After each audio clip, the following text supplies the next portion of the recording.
There are moments in history when silence becomes unbearable, when the weight of injustice becomes too loud to ignore, and the world stands on the edge of either destruction or transformation.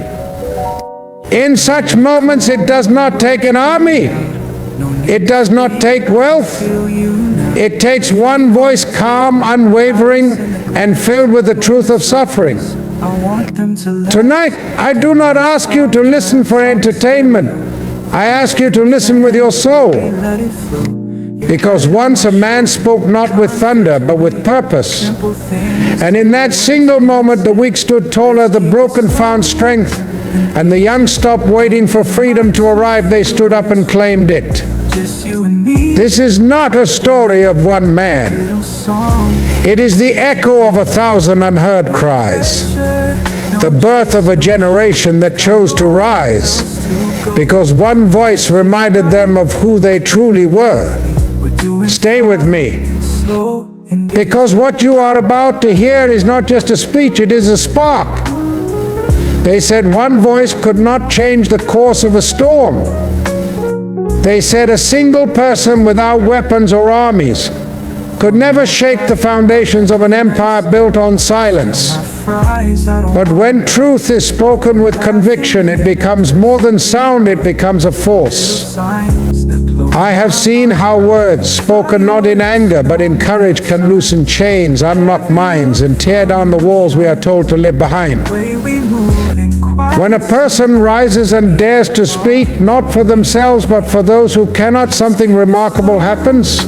The powerless begin to feel power. The forgotten remember who they are. And the oppressor begins to tremble not because of violence, but because of a voice that refuses to be silenced. That is the power we all carry, not in our fists, but in our words when they are guided by truth. That was the moment everything began to change. There is something that happens when words find their way into wounded hearts, not to remind them of their pain, but to awaken their strength. I have stood before people who had nothing, no land, no voice, no shield against injustice, and I watched them lift their heads because someone dared to speak not of fear, but of courage.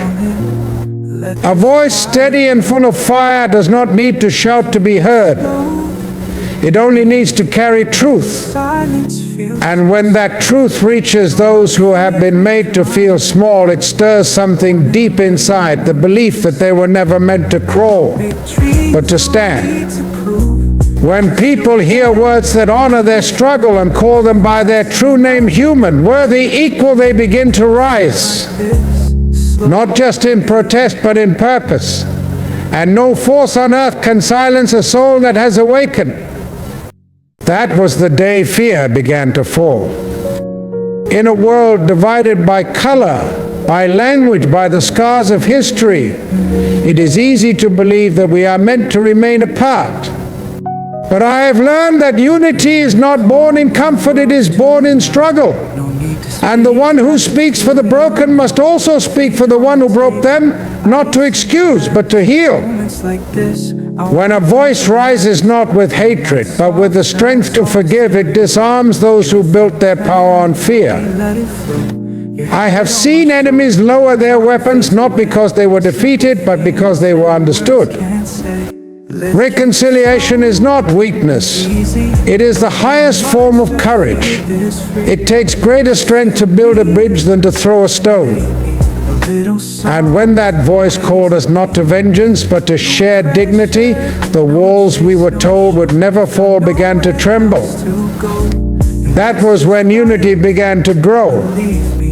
There are speeches that fill the air and fade with the wind. And then there are those that live on, not because of the words alone, but because of what's a life that followed them. A voice without action is a whisper, but a voice backed by sacrifice, by years of pain, by an unshaken belief in justice that becomes a legacy. I have always believed that words must be walked. It is easy to speak of peace, of freedom, of equality. But to live it, to suffer for it, to wake each day knowing the road ahead may demand everything from you, this is what gives words their power. The world remembers not because it heard something beautiful, but because it saw someone refuse to step back. The speech was only the beginning. What came after was the proof that the message was true. That was when history could no longer turn away. You may forget the voice, you may forget the place, but you will not forget how it made you feel. Because when truth enters a person's heart, it does not ask permission, it takes root. It changes how you walk, how you speak, how you see those around you. That is the mark of a speech that lives on not in memory, but in movement. It becomes a fire that leaps from one soul to another, lighting the way where darkness once ruled. If one voice could awaken a generation, imagine what could happen if every one of us dared to speak. Not with anger, but with courage. Not with pride, but with purpose. The world does not change by accident. It changes when ordinary people decide that silence is no longer an option. You may think your voice is too small, but history has proven that the smallest voices, when lifted with truth, can shake the tallest walls. So I ask you, not to remember this speech, but to become it. Let it walk in your actions. Let it live in your choices. Let it speak through your silence, your resistance, your compassion, your refusal to look away. He spoke once and it awakened a generation. Now it is your turn. Let the world hear you.